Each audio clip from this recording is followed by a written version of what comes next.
All right, sports fans, how's everybody out there doing?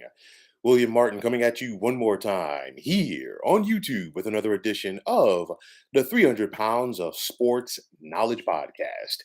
The T's have been crossed and the I's have been dotted while the ink has dried on the purchase as a new era of football is set to begin under the ownership group that is led by Josh Harris for the Washington Commanders.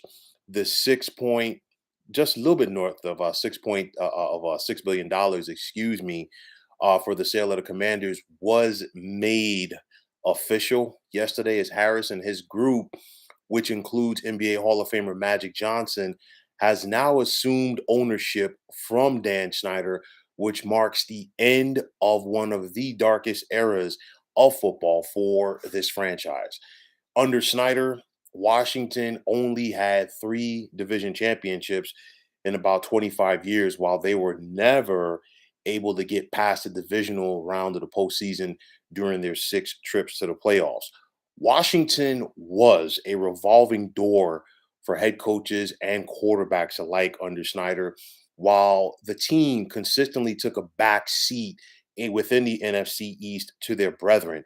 You think about it, since Snyder took over as the owner in Washington, the Philadelphia Eagles won the NFC East 10 times, along with their Super Bowl championship. The New York Giants took home a pair of Lombardi trophies during that time. And let's not talk about the Dallas Cowboys. I mean, Dallas clearly, has not won a championship during that time, but nonetheless, Dallas has made more trips to the postseason than Washington, albeit they're kind of in the same boat because they haven't made it past the second round of the playoffs since their last Super Bowl triumph in 1995. But nonetheless, the topic of this is the Washington Commanders, and let's get back to them. Will there be another name change for this franchise? We got to wait and see because I think everything is on the table because you look at this team and this organization, this franchise, they need a fresh start in every sense of the term. The franchise does, the players do, the coaches, the administrators, the fan base, the media that follows this team, you name it. Everything I think is going to be on the table for this new ownership group, including possibly, returning this team to Washington, D.C. We got to wait and see. Anything's possible right now. I mean, you think about it, Washington has been playing at FedEx Field for about 25 years now.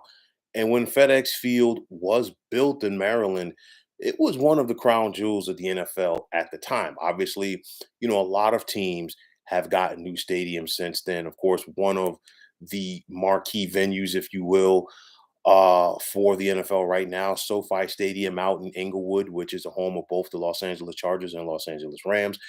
You think about Cowboys Stadium. Some people call it Jerry World down there in Arlington, the home of the Dallas Cowboys. Obviously, Allegiant Stadium out in Las Vegas, you name it. But nonetheless, FedEx Field is no longer the crown jewel. So would the NFL or the Washington rather, push for that? I will say this.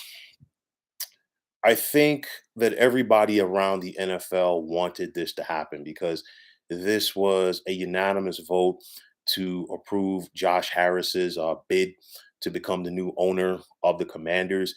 Dan Snyder, for what it's worth, the other owners just wanted to see him go for a lot of different reasons, but nonetheless, they wanted to see him go. They made this happen.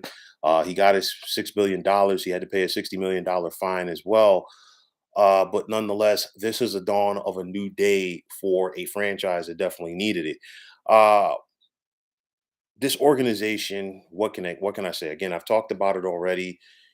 Things have not been great for this Washington Commanders team. And I look at it like this: a lot of people are going to enter this season on 1 year deals, whether it's coaches, administrators, you name it, because all of these people were not hired by the current ownership group. So it's not going to be one of those things you just flip the switch and things get turned around for this team. Absolutely not.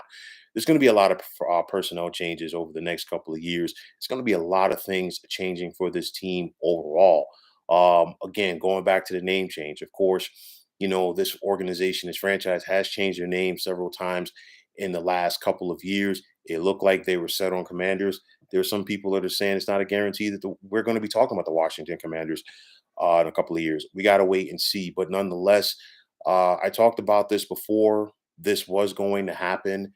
It's the dawn of a new day, of course, for this franchise. And let's see if Josh Harris and company will be able to turn around the fortunes of the Washington Commanders. Because when you think about the glory days of the NFC East in the 1980s, you had New York, Dallas started off the decade, and of course, they tapered off towards the end of Tom Landry's time there.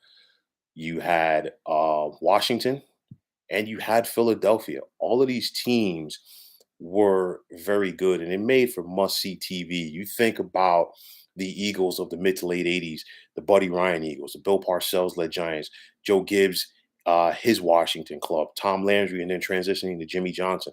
It was must-see TV. This was the glamour division of the NFL. We saw three teams from the NFC East make the postseason last year. We saw three teams from the NFC East get to at least the second round, and of course, the Philadelphia Eagles were within a heartbeat of winning the Super Bowl. And that fourth team, Washington, that did finish in last place, didn't even have a losing record. Washington was 8-1 last year. So if Josh Harris can help to turn things around and get Washington to be back among the NFL's elite, it's only going to heighten things in this division because this was the glamour division, but it's also, and it still is, the money division. We're talking about the biggest media markets out there in the NFC East. And it's always good when you have, all of those teams competitive. It's always good for the NFL when you have Washington and Dallas going at it when both teams have winning records. If you don't believe me, just go back and look at the 1970s when George Allen led this team. And of course, Tom Landry was leading the Dallas Cowboys. Go back to the 1980s when Joe Gibbs was coaching Washington and, of course, going up against Tom Landry. I can keep going on and on, but nonetheless, this is the dawn of a new day. And let's see how long it's going to take Josh Harris and company to turn around the fortunes of the Commanders. So, folks, that is going to wrap it up. And as always, I want to take this time out to thank you for tuning into the 300 Pounds of Sports Knowledge podcast here on YouTube. I want to take this time out to thank all of you fine folks out there for tuning in.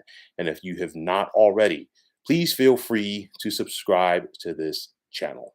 Now, if you're on Twitter, please feel free to follow me at 300 Pounds of Sports. And like I always say, if you follow me, it'll be my pleasure to follow you right back. There's also the sports discussion group on Facebook at the Sports Depot 365. Now, you can check it out. Drop a line and be a part of one of the better sports debating sites going on social media. So once again, fine folks, my name is William Martin, and I am signing off. And I'm saying take care and have yourselves a wonderful day.